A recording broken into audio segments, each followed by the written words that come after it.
បាទសួស្តីបងប្អូននិស្សិតទាំងអស់ឥឡូវលោកគ្រូនឹងបន្តមេរៀនទី6តទៅនឹងការប្រើប្រាស់ if else statement ក្នុងភាសា PHP បាទអញ្ចឹងយើងនៅក្នុងមេរៀននេះលោកគ្រូនឹងលើកយក conditional statement if statement if else statement ហើយនឹងគេហៅ notice statement ដែលវាមានលក្ខខណ្ឌច្រើនបាទនឹងចំណុចមួយទៀតគឺតទៅ switch statement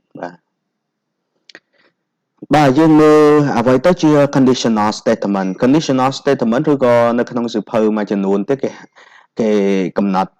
ឈ្មោះលក្ខណៈគេហៅternary បាទ ternary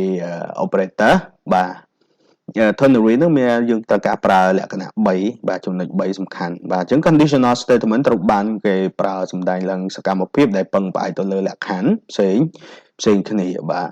ចឹងនៅពេលដែលយើងសរសេរកូដយើងចង់សំដៅទៅលើ action ផ្សេងដែលត្រូវការសម្រេចចិត្តអ្នកអាចប្រើប្រាស់ conditional statement នៅក្នុងកូដរបស់យើងបាទចឹងនៅក្នុងការប្រើរបស់យើងហ្នឹងគឺយើងប្រើ if មាន if else មាន switch នឹងឯងបាទអញ្ចឹងយើងមើលនៅក្នុងទម្រង់របស់វាគឺ syntax បាទអញ្ចឹងយើងប្រើ if បាទ if condition ហើយនឹងលក្ខខណ្ឌអញ្ចឹងនៅក្នុងភាសាផ្សេងទៀតក៏ប្រហែលភាសា C++ ឬក៏ភាសា C# Java ជាដើមបាទអញ្ចឹងតម្រងរបស់វាយើងមើលនៅក្នុងនេះលោកគ្រូអាចសរសេរកូដ embed ជាមួយនឹង HTML ហើយលោកគ្រូអាច get that នៅក្នុងភាសា PHP ហ្នឹងគឺយើងបោះមកញ៉ាត់ D មួយហើយខ្ញុំយក D ហ្នឹងមកប្រៀបធៀបថាតើវាជា Friday ឬក៏មិនមែនជា Friday កាលណាវា get ចេញមក Friday វានឹងបង្ហាញព័ត៌មាននៅលើ page យើងគឺ have a nice weekend បាទអញ្ចឹងយើងអាចយល់ពីចំណុចបើសិនជាលក្ខខណ្ឌហ្នឹងវា get ទៅដូចជាថ្ងៃហ្នឹងថ្ងៃសៅរ៍ Saturday អញ្ចឹងលក្ខខណ្ឌហ្នឹងអត់ពិតអញ្ចឹងវាអត់មានបង្ហាញព័ត៌មានអីទេបាទអូខេអញ្ចឹងបន្តទៀតតទៅជាមួយនឹង if else statement ដើម្បី execute កូដហ្នឹងគឺយើងអាចប្រើ condition if condition បើសិនជាលក្ខខណ្ឌហ្នឹងពិតវាអាច execute បើលក្ខខណ្ឌហ្នឹងមិនពិតវានឹងបញ្ជូនមក L បាទ L ហ្នឹងគឺលក្ខខណ្ឌក្នុងករណីលក្ខខណ្ឌហ្នឹងវាអត់ពិតបាទមួយទៀតយើងប្រើជាមួយនឹងឧទាហរណ៍របស់វានោះគឺលោកគ្រូ get Friday data check ជាមួយនឹង Friday បាទនេះ night day បើសិនជាផ្ទុយពី Friday វានឹងបង្ហាញ message ថា have a nice day បាទមួយទៀតជាមួយនឹង if else statement ដែលជាលក្ខខណ្ឌច្រើនវាមានលក្ខខណ្ឌទី1បើសិនជាលក្ខខណ្ឌពិតវា execute ហើយវាចាក់ចេញប៉ុន្តែបើសិនជាវា check មើលលក្ខខណ្ឌនោះមិនពិតទេវានឹងមកមើលលក្ខខណ្ឌបន្ទាប់ទៀតតើលក្ខខណ្ឌនោះពិតអត់វាមានពីរពិតឬក៏មិនពិតបាទលក្ខខណ្ឌមួយណា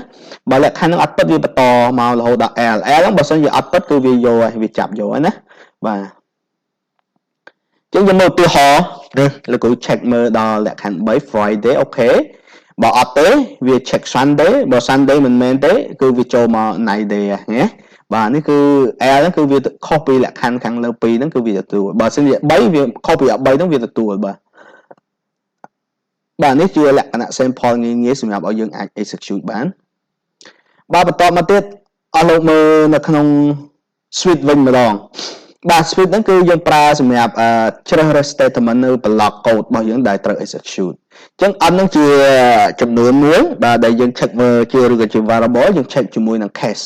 បើសិនជាអត់ហ្នឹងវាតម្លៃស្មើនឹង level 1 របស់ case ហ្នឹងគឺវា execute ហើយវា break ចេញណាបាទបើអត់ទេវាមក check level 2 អូខេបើ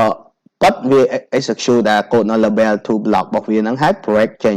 ប៉ុន្តែបើអត់ពិតវានឹងចូលមក default វាដូច if else ដែរកន្លែងហ្នឹងបាទអញ្ចឹងយើងមើល sample ងាយឧទាហរណ៍លោកគ្រូមាន variable មួយ h ស្មើនឹង1អញ្ចឹងគ្រូ check មើលតើវាស្មើ1ពិតទេពិតអញ្ចឹងវា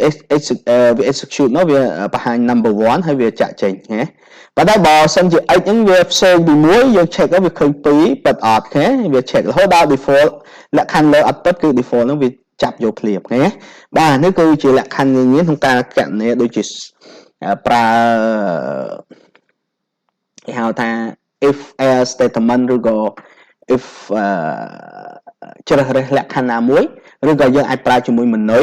user គាត់ខាច់ចំចំណុចណាមួយទៅយើងនឹងអាចធ្វើបាទ ចឹងនៅក្នុងនោះលោកគ្រូបានដកស្រង់ពី reference ច្រើនបាទនេះជា sample ងាយៗលោកគ្រូនឹងបង្ហាញឲ្យយើងសិក្សាទ្រឹស្ដីហើយគ្រូនឹងមានវីដេអូសម្រាប់គេហៅថា practice បាទ practice សម្រាប់ coding ទៀតបាទអញ្ចឹងអរគុណសម្រាប់ការតាមដានហើយនឹងសង្ឃឹមថាយើងអាចបានយល់ពីការប្រើលក្ខខណ្ឌងាយៗបាទអញ្ចឹងបើសិនជាមានបញ្ហាអាចទំនាក់ទំនងមកលោកគ្រូបានបាទសូមអរគុណ